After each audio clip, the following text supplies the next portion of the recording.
a set of committees selecting the players, which is very Malaysia is fond of. Yeah, a selection committee is set. People who sit in the selection committee know nuts about football. If a coach is entrusted with the job, his neck is on the chopping block. Let him do the job. If he doesn't deliver, thank you, goodbye. Send him on. The presidents want to know who is the lineup. What nonsense is this?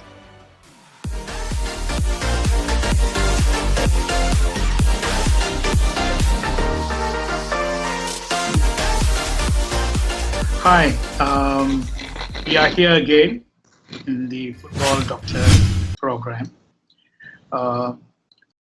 As you all know, the Football Association of Malaysia and the AFC, the MFL, have implemented club licensing. And one of the requirements of club licensing is to move away from the FA and to become FCs. And club licensing is, they have got very strict protocols in club licensing. And basically all clubs have already been issued with the licenses. And they are operating now. And following up with that, clubs have also appointed their new staff, the CEOs and CFOs, technical directors, and so on. But clubs must have a vision. Clubs must know a direction that need to go. And I've actually summarized it from basically observing and being involved with the National Association in football clubs locally and abroad. I've put into 7, I call it the 7 pillars of football. Now, what are the 7 pillars of football? First and foremost, football clubs must have good governance. What is good governance? We must have people up there who must have good ethics. They must be qualified. They must have leadership qualities because they are going to lead. You know, if you do not have leadership qualities and if you do not have people with ethics, if you do not have people who can govern, manage, and administer well, how are you going to take forward the football club? Because football is a people's game, and we deal with people. And these are the people within and outside our fraternity. We have to make sure that people know who we are and how we manage. And good governance is also the administrators who are holding the fort, knowing the rules and regulations well, studying it and working within the ambit of the law. Yeah, they must have integrity, okay, to take the right decision without fear and favor, without favoring anyone for that matter. It could be politicians, it could be non-politicians, it could be business people, it could be anyone. So they must have the integrity. And most of all, like I said, knowing the rules and regulations is the knowledge.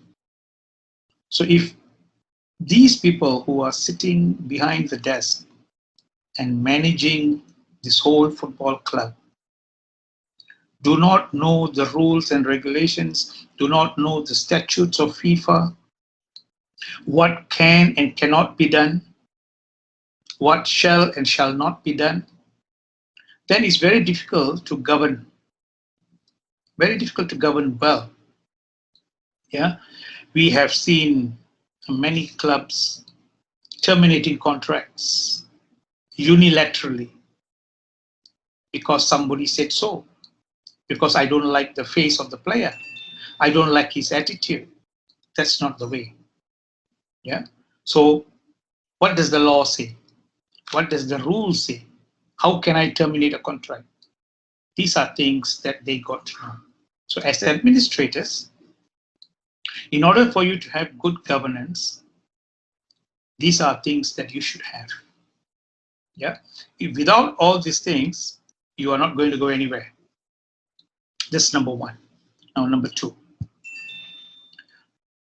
In order for a club to do well, in order for a football club to dwell in the professional arena well, they must also have good grassroots and youth development programs.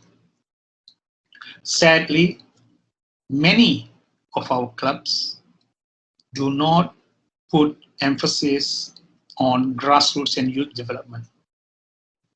Yeah, what is grassroots? Just an addition. Grassroots is actually a program that you start from the age of 5, 6, right through to 12 years old. Then from 13 to 20, they become youth development. These are the future of our club. These players who train, you teach them the philosophy of the club, what the club wants from you, what the club stands for, and so on and so forth. So if you do not have players coming through the ranks of your club, of your grassroots and youth development, you will have players coming from all walks of life, different values, not your club value. So it's very difficult to instill someone who comes at the age of 18 and 19 into your club to instill your club value. Yeah, not only the club value, it is also the system of play, what you stand for, and so on. Yeah, so a lot of emphasis has to be put into grassroots and youth, because these players, most of them, 90% of them, or maybe 85 to 90% of them, may not make it into the professional setup. It is a fact. Yeah. Only 10 to 15% of these players will become professional players. So what happens actually to the 85 or 90% of the players? Football should be a school of life and make them better individuals in whatever fraternity they are in the future. That is what football is all about. Football should educate you the values of life. And it should start from football. Football is not just a game. Football is a way of life. That is the reason why we put a lot of emphasis in grassroots and youth, because we educate these youngsters who come to us to respect, to win and to accept defeat, to enjoy when you win, to work together with your teammate, with your friends, with your team. It's a team effort. You know, so it builds character. So do not actually only see very narrowly at winning and producing top class players. Yes, it is important for the club, but you've got to look at it at a wider spectrum. Are you producing better individuals? That's the second thing. Yeah? And in grassroots and youth, many or most of the clubs do not include women training, girls football training. Don't you think women and girls are part of our society? Our mothers, sisters, grandmothers, they are all women. A lot of them have contributed towards the development of us, the nation. So why leave them out? I was in Japan some time ago, many years ago, and Japan has got a very good development on women's football. And when I asked why is it that you're putting so much effort into women's football, the Japanese told me this. The fathers are in the office from morning 7 until night 9 o'clock. It is the mom who is at home, the homemaker, who actually deals with these young kids. And she is the one who finally decides whether the kid goes to school, then goes for football, or goes for football training or not. What not will happen? What will happen is, if a mom is a footballer, it is 100% that she will encourage her child to play football, compared to a mom who is not a footballer. She may support, she may not, for various reasons. Looking at our country in Malaysia, many parents do not support for various reasons. But if they themselves are footballers, if they themselves are exposed to football, and if they themselves know what football can do to the development of a child, they will support. So emphasis has to be given also to women's football. Apart from all the leadership and the ethics and the integrity and the knowledge and the other thing that we should also include in all of our topics is the emotional intelligence. You empathize. You should have empathy. Put yourself in their position. Okay. Third one, you have good coach education program. You have, in order for you to have good grassroots and youth development, you should have good coaches. So you should have a good coach education program. Now, currently, the coach education program that we have addresses club football. Sad to say, we do not have a sophisticated grassroots and youth coach education program in the country. Yeah, why not? Why are we just having 2 days community football program? Some coaches do not even know how to select what to coach, how to coach, when to coach, what to do, when to do. They do not know. How much coaching, how many hours should they play? How many minutes should they play? How big is the pitch? What is the size of the pitch? How many in a pitch? When they play a game? A lot of them at the age of 9, 10, 11, and 12, I've seen them playing 11v11.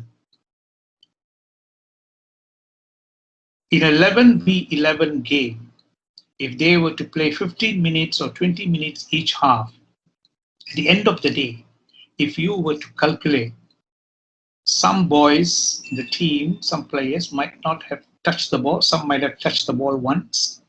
Is that football? And playing in a whole big pitch?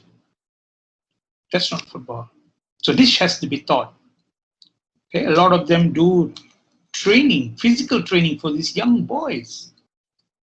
So this has to be taught, which is not addressed in the C license and the B and the A. It is all for adults.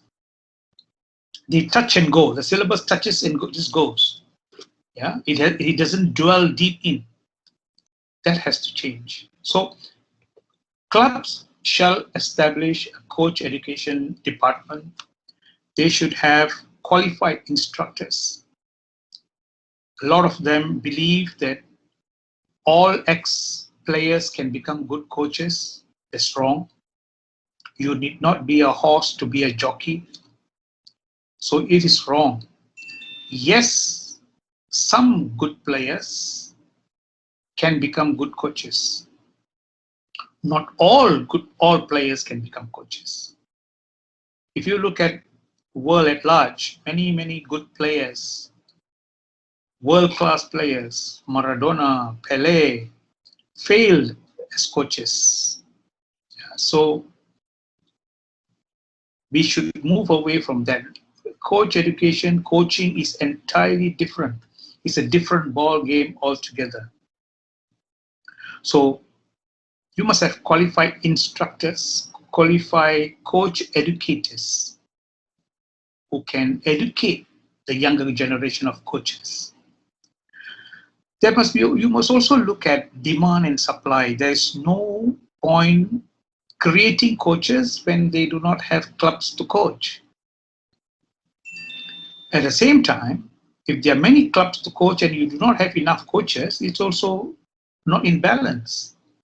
So this is the work of the coach education department of the respective clubs to look into, the technical directors' work to look into what needs to be done.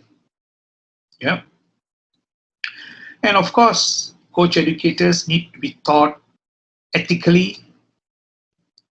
I know there were some coaches in the past in coaching courses, they have actually passed people who don't deserve for various reasons known to them.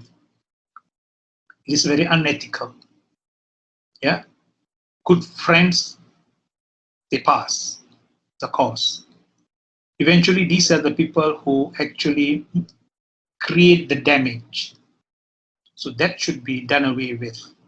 Okay, we should have coach educators who have integrity and, most importantly, knowledge of the game. Very important. That is the third component.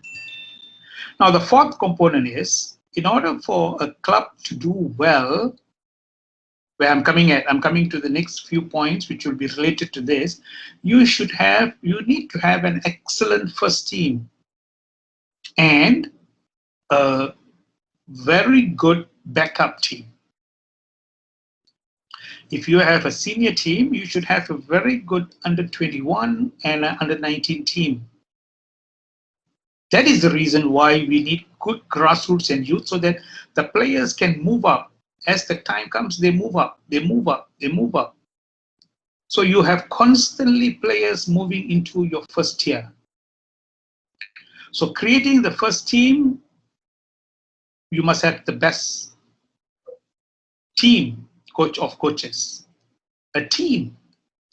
You cannot have one single man doing the job. You cannot have a set of committee selecting the players, which is very Malaysia is fond of. Yeah, a selection committee is set. People who sit in the selection committee know nuts about football, and then they decide and give it to the coach and tell the coach that these are the players who should play. That's bullshit. Yeah, that's bullshit.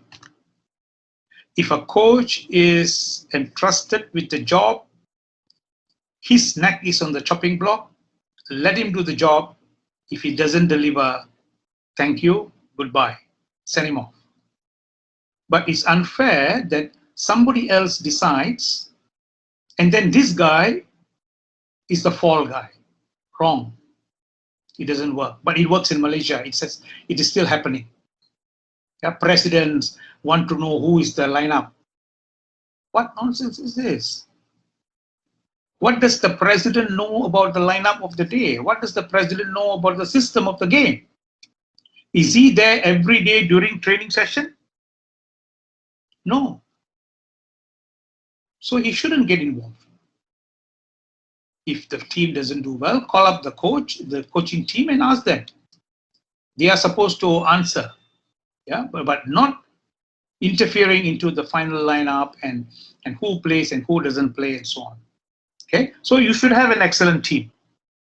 You should have excellent training facilities. That is the job of the president. That is the job of the general secretary.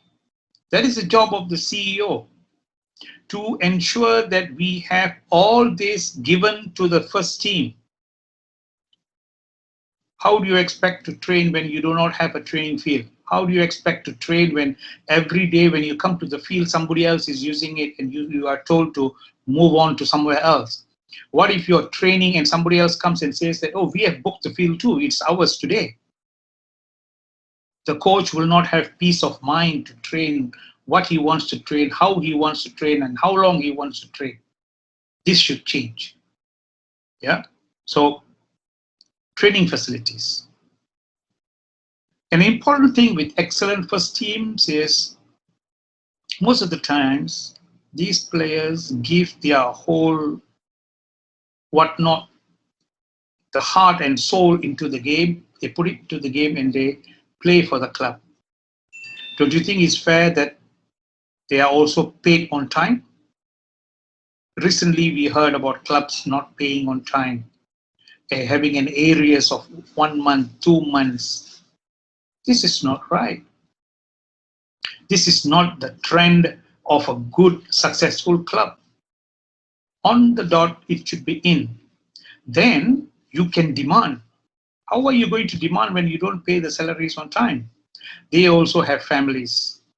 Psychologically, when they are on the pitch, they are affected.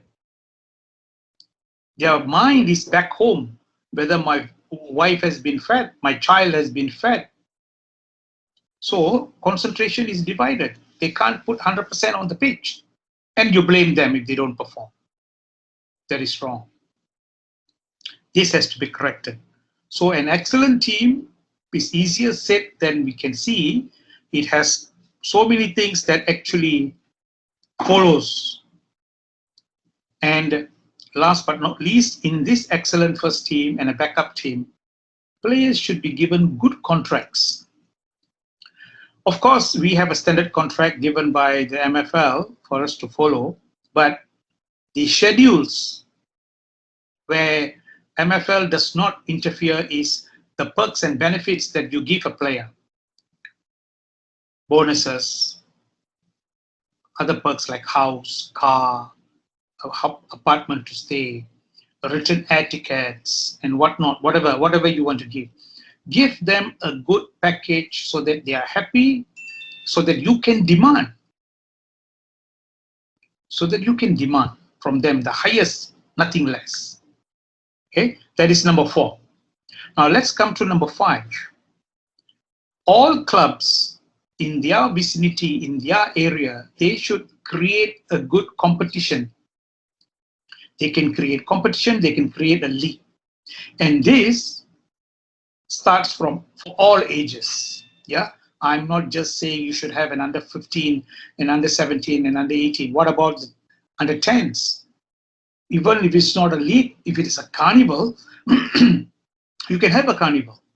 Every 3 months, one football carnival as far as under 12s are concerned. The under 14s, the under 16s, the under 18s can play a league. If you create good governance, good grassroots and youth, good coach education, excellent first team, this will attract other younger teams to come and take and participate. And from there, you can pick up the best for your club, for your grassroots and youth teams to represent your club. Okay, you should have talent identification personnel.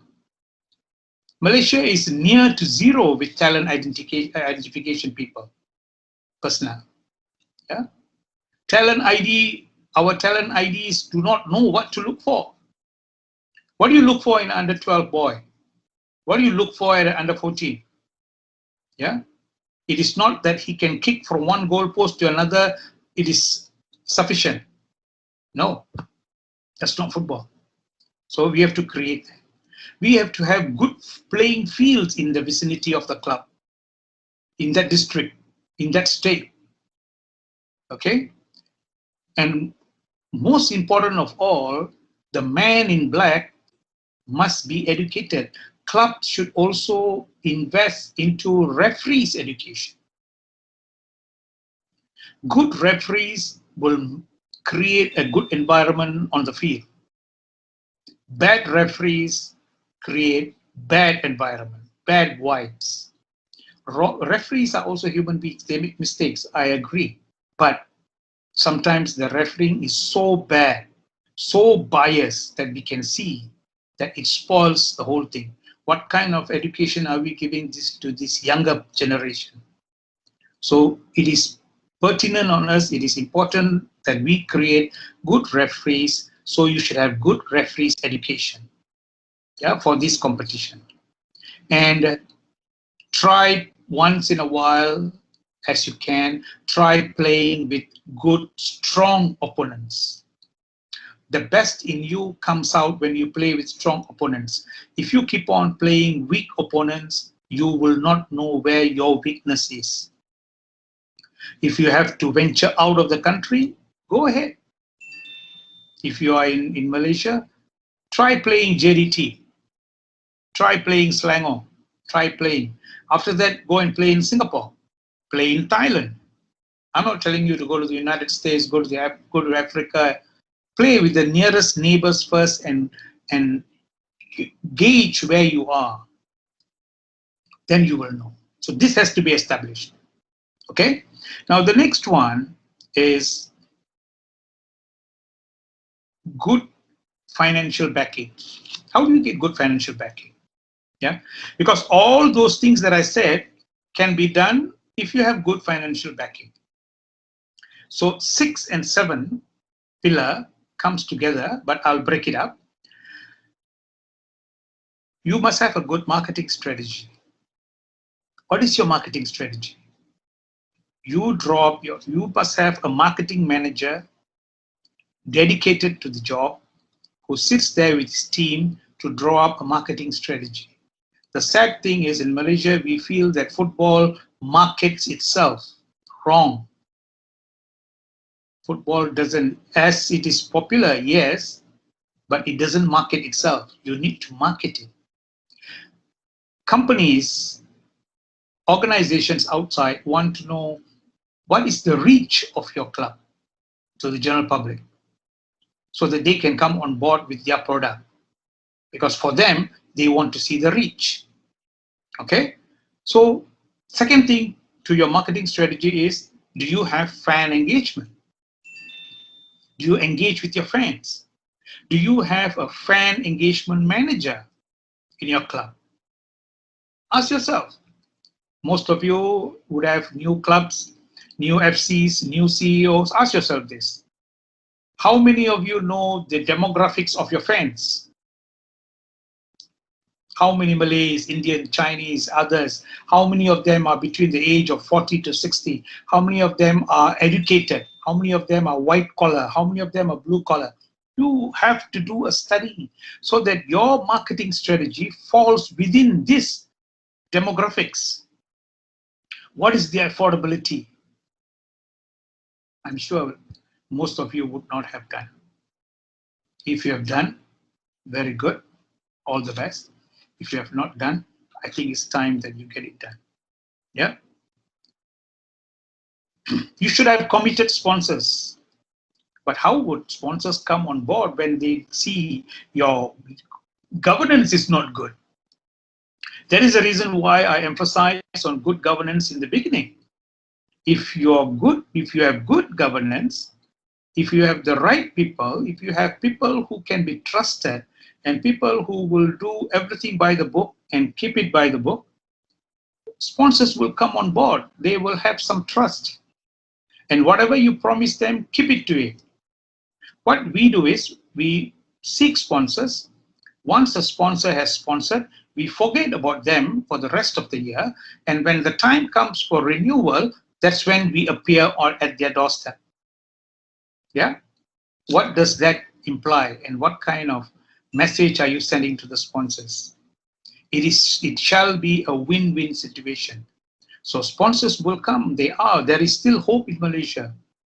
Okay, there are people out there who will come, but we need to put our house in order.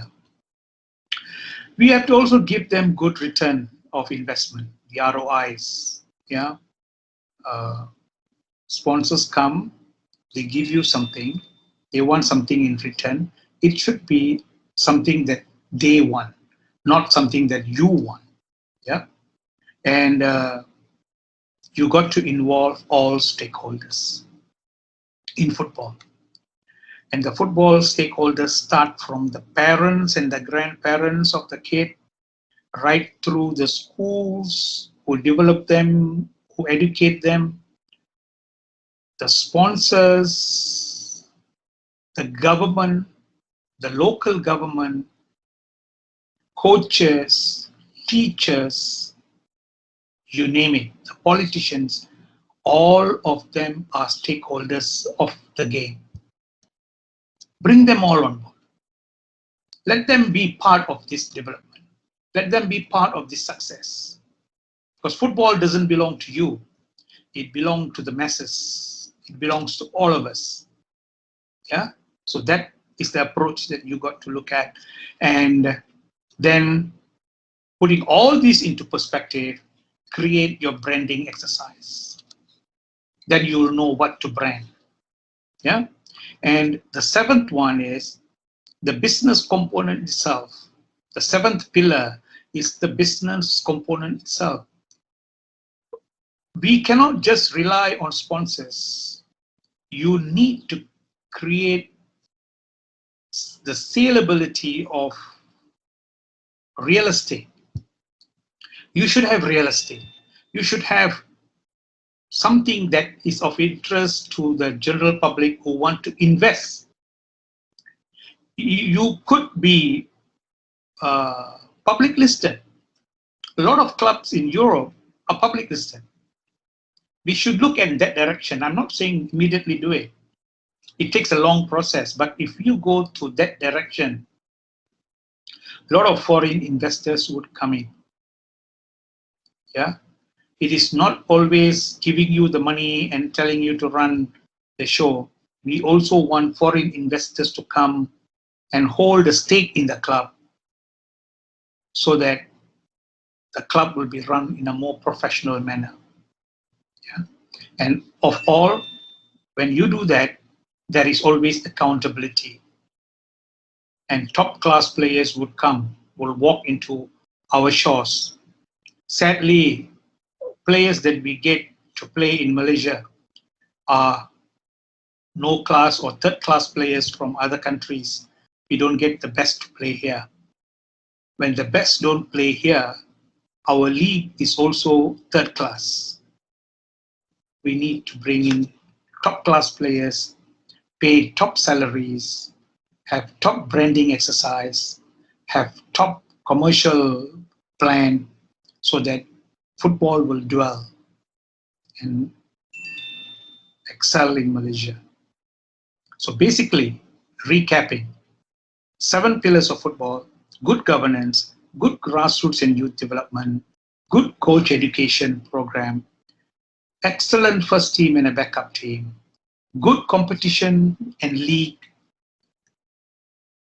great financial backing in whatever capacity, and last but not least, it should be a business entity itself. And all of this must come within the legal ambit of the law. It may be the local law, it may be with statutes of FIFA, it can be with the constitution of FAM, it should be all within that. Yeah, nothing should go outside. With that, I wish you all the best for this episode. Until we see you again, thank you. Have a good day. Bye-bye.